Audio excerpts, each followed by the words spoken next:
في هذا الفيديو غادي نوريكم فيه 4 ديال الطرق اللي تقدروا تلقاو بهم الكرا بارخص سعر في اي مدينه في تركيا وبالاخص في اسطنبول.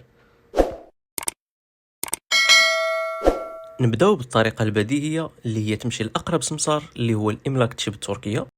كتستفسروا على الدار اللي بغيتي 1+1 1+2 1+0. غادي نشرح لكم شنو كيعني من بعد. موراها كتحدد معاه سقف السعر، شحال البيدجي ديالك والدار واش مفرشه ولا لا، ومن الاحسن ما تكونش مفرشه وغادي نقول لكم علاش ثاني. وتبقى تدور على السماسريه هكا حتى تلقى اللي يناسبك. وما تنساوش ان السمسار كياخذ كوميسيون طبعا، واللي هي في الغالب مقدار شهر ديال الكرا. الطريقه الثانيه وهي تقلب في هذا الموقع الكبير الغني عن التعريف اللي كيستعملوه الاتراك والاجانب باش يلقاو الكرا. هذا الموقع صراحه متعدد الاستعمالات، في الاشياء المستعمله، الاجهزه الالكترونيه، وفي البيع والشراء ديال اي حاجه، يعني في جميع المجالات. تقدر تقول بحال افيتو عندنا في المغرب. هذا الموقع هذا سميتو صاحبين دان، وهنا كتقدر تلقى بالضبط الدار اللي بغيتي وبالسعر اللي بغيتي وفي البلاصه اللي بغيتي. وهنا غادي نوريكم طريقه البحث فيه.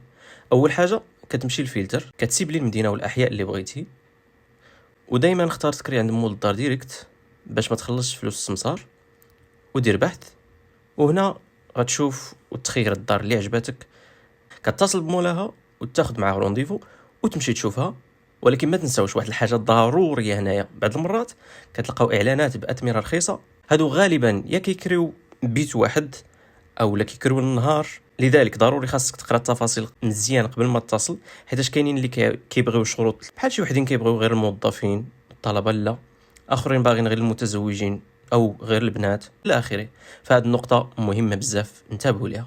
كاينين مواقع اخرين بحال زينغ ات ولا املاك جيت، تقدروا تقلبوا فيهم حتى هما بنفس الطريقه اللي وريتكم قبيله. اجيو معايا دابا نشوفوا الطريقه الثالثه. بالنسبه للناس اللي كيقلبوا على مع من يكريو، هاد الطريقه غتنفعهم بزاف. غتمشي للفيسبوك، كتكتب شيرين فلات اسطنبول، كتكتب بوست كتفصل فيه شنو بغيتي، والناس اللي مهتمه راه غتواصل معك، والتفاعل في هذا الجروب كبير بزاف.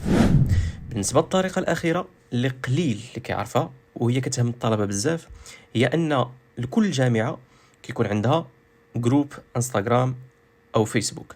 هذا الجروب كتلقاه مديور خاص باخبار وشؤون الطلبه. هنا الطالب يقدر يكتب رساله للادمين، والادمين كيحطها على شكل بوست، والناس اللي مهتمه غادي تجاوب معك على السريع. وكنصيحه مني قبل ما نختم هذا الفيديو، الا كنتي باغي تكري دار، من الاحسن تكريها ما مفرشاش وانت اللي تشري لها الفراش. علاش؟ هنا الا درنا واحد العمليه حسابيه، فرضا كاينه دار مثلا، نقولوا دار لقيتيها ب 10000 ليره مفرشه و 8000 ليره ما مفرشاش. هاد الدار تقدر تكون 1+1 ولا 2+1. 1 معناها صالون، وجوج معناها 2 بيوت. يعني ملي كنقولوا 3+1 او 2+1 معناها 2 بيوت وصالون. اجي دابا نحسبوها في العام، هي 120,000 ليره. والدار اللي ما مفرشاش فرضا نقولوا غتقام عليك ب 96,000 ليره. وبشحال غتشري الفراش الا طرتي غيتقام عليك بواحد 10,000 حتى ل 12,000. هنا غتكون وفرتي 12,000 حتى ل 14,000 ليره، والفراش كيبقى معك ديما، يعني كيبقى ليك. هنا غنكون وصلنا لختام هذا الفيديو. خليو لي الاسئله ديالكم في كومونتير، وقولوا لي الموضوع اللي تبغيوني نهضر عليه في الفيديو الجاي. شكرا على المتابعه والسلام عليكم.